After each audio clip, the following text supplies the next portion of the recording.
नमस्कार, ये है बीबीसी राजस्थान और आप देख रहे हैं हमारा उपचुनाव स्पेशल कार्यक्रम 84 की 64। उपचुनाव को लेकर दोनों पार्टियों में जुबानी जंग तेज हो गई है।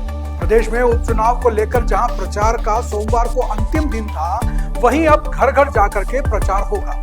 तो दूसरी ओर डूंगरपुर जिले की 84 विधानसभा सीट को लेकर भाजपा और भारत आदिवासी पार्टी में जुबानी जंग तेज हो गई है। एक और जहां भारतीय जनता पार्टी के नेता भारत आदिवासी पार्टी पर हिंदू और आदिवासी विरोधी होने का आरोप लगा रहे हैं, तो वहीं भारत आदिवासी पार्टी भाजपा पर झूठ और नफरत फैलाने का आरोप लगा रही है। सोमवार को 84 क्षेत्र में हुई मुख्यमंत्री भजनलाल शर्मा की सभा के बाद राजकुमार रोत ने सोशल मीडिया पर भारतीय जनता पार्टी पर आरोप लगाया कि सभा में नेताओं ने अपने कार्यकर्ताओं को उन्हें मारने के लिए भड़काया है। राजकुमार रोत के इस बयान के बाद क्षेत्र में गर्मी और बढ़ गई है। बुधवार को 84 सलूम्बर सहित अन्य सीटों के लिए मतदान होगा। इससे पहले सभी पार्टियां अपना पूरा दम लगाना चाहती हैं। वहीं आरोप प्रत्यारोप के इस दौर में नेता एक दूसरे पर खुला जुबानी हमला कर रहे हैं। 84 विधानसभा में सोमवार को भाजपा और भारत आदिवासी पार्टी के बीच जुबानी जंग और तेज हो गई। उपचुनाव प्रचार के अंतिम दिन सोमवार को 84 विधानसभा के कुआं में बीजेपी की जनसभा थी। सीएम भजनलाल शर्मा ने बीजेपी प्रत्याशी कारीलाल ननोमा के लिए सभा की। सभा में चिखली पंचायत समिति के ग्राम पंचायत बड़गामा के सरपंच कांतिलाल ने बीजेपी की नीति पर कटाक्ष किया। उन्होंने मंच से कहा कि भारत आदिवासी पार्टी के सांसद राजकुमार रोत ये लोकसभा चुनाव से पहले बयान जारी करते हुए कहा था कि आदिवासी लड़कियों की शादी मुस्लिम समाज के लड़कों के साथ करनी चाहिए। उन्होंने कहा कि ऐसे आदिवासी समाज को बरगलाने वाले लोगों को मार देना चाहिए। आदिवासी समाज की लड़कियों की शादी मुस्लिम समाज से नहीं होनी चाहिए। आप पहले उनका यह बयान सुनिए। ऐसा कैसा अभी क्या कर रहा है बता आपको? कोई अदर कास्ट का बुरा नहीं लगे, मैं कहूंगा मुसलमान ने सोरा था कि हिंदू सूर्यन शादी करावी दो, के करावी दो, तमें कराओगे क्या? मार देना, कोई भी चिंता करने की जरूरत नहीं है। साला ऐसा करेगा ने, इसको हटा दो ऐसे। कौन होता है राजकुमार? तुम्हारा डोंगड़।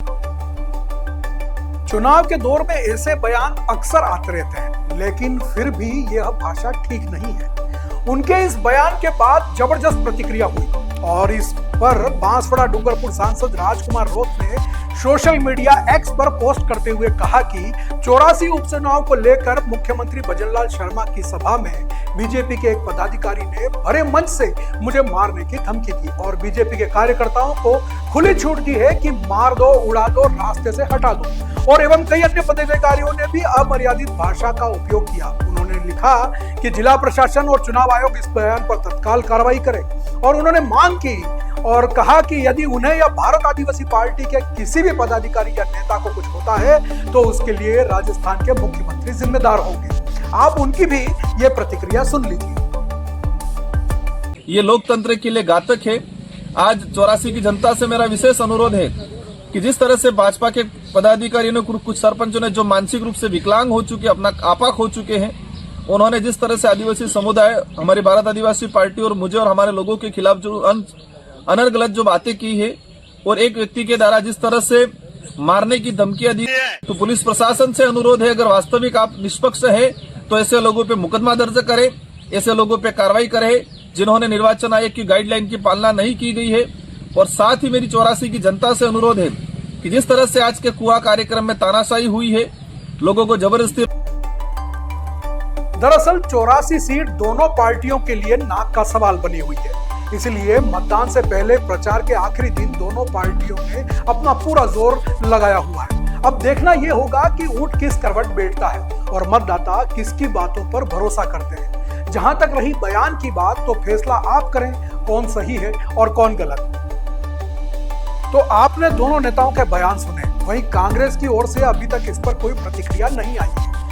माना जा रहा है कि लड़ाई भारत आदिवासी पार्टी और भाजपा के बीच में तगड़ी है। दरअसल बागीदोरा विधानसभा सीट 84 विधानसभा सीट के मुकाबले में आ गई है। बागीदोरा विधानसभा सीट को राजकुमार रोत की पार्टी ने महेंद्रजीत सिंह मालविया जी के हाथ से छीन लिया। तो अब भाजपा चाहती है कि 84 सीट को राजकुमार रोज के हाथों से छीन ले, इसलिए दोनों पार्टियां इस तरह के बयान जारी कर रही हैं और बड़े ही तगड़े चुनाव प्रचार में लगी हुई हैं। अब देखना यह है कि कल मतदान है, मतदान में लोग किस तरफ जाते हैं, किसकी बातों पर भरोसा करते हैं और किसको अपना समर्थन देते हैं, ये तो रिजल्ट आने के बाद ही पता चलेगा। तो आप भी ऐसे कार्यक्रमों के लिए देखते रहें BBC राजस्थान।